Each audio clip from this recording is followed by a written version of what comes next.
মেরা নাম মোহাম্মদ দীপক। জনতার রোষানল থেকে এক মুসলিম দোকানিকে বাঁচাতে নিজের পরিচয় নিয়ে সেদিন এভাবেই বুক চিতিয়ে দাঁড়িয়েছিলেন উত্তরাখণ্ডের জিম ট্রেইনার দীপক। সেদিনের তার এই সাহসিকতা ও অসাম্প্রদায়িক চেতনার অনন্য নজিরকে এবার ভূয়সী প্রশংসা করেছেন ঝাড়খণ্ডের স্বাস্থ্যমন্ত্রী ডাক্তার ইরফান আনসারি। দীপকের এই বীরত্বের স্বীকৃতি স্বরূপ মন্ত্রী নিজের বেতন থেকে ব্যক্তিগতভাবে তাকে 2 লাখ টাকা পুরস্কারের ঘোষণা দিয়েছেন।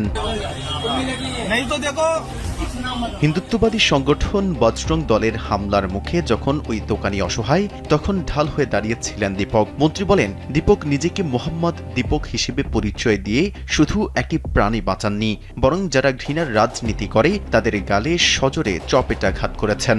আগামী 4 মাসে নিজের বেতন থেকে এই অর্থ প্রদান করবেন জানিয়ে ডাক্তার আনসারি বলেন, টাকার অঙ্কটা হয়তো সামান্য, কিন্তু এটি দীপকের সেই ইস্পাত কঠিন মনোযোগ ও ভ্রাতৃত্ববোধের প্রতি এক বিনম্র শ্রদ্ধা।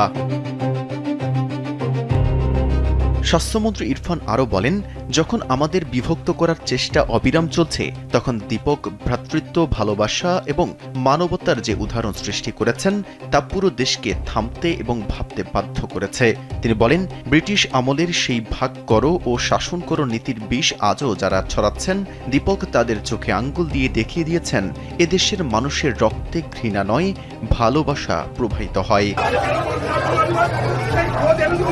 ডক্টর আনসারি আরও ঘোষণা করেছেন, দীপককে শীঘ্রই ঝাড়খণ্ডে আমন্ত্রণ জানিয়ে আনুষ্ঠানিকভাবে সম্মাননা দেওয়া হবে। তিনি বলেন, দীপকের কাজ প্রমাণ করে যে ঘৃণা নয়, ভালোবাসাই সর্বদা জয়ী হয়। একজন প্রকৃত ভারতীয়র রক্তে ঘৃণা নয়, ভালোবাসা প্রবাহিত হয়। দীপকের এই সাহস আগামী প্রজন্মকে অনুপ্রাণিত করবে।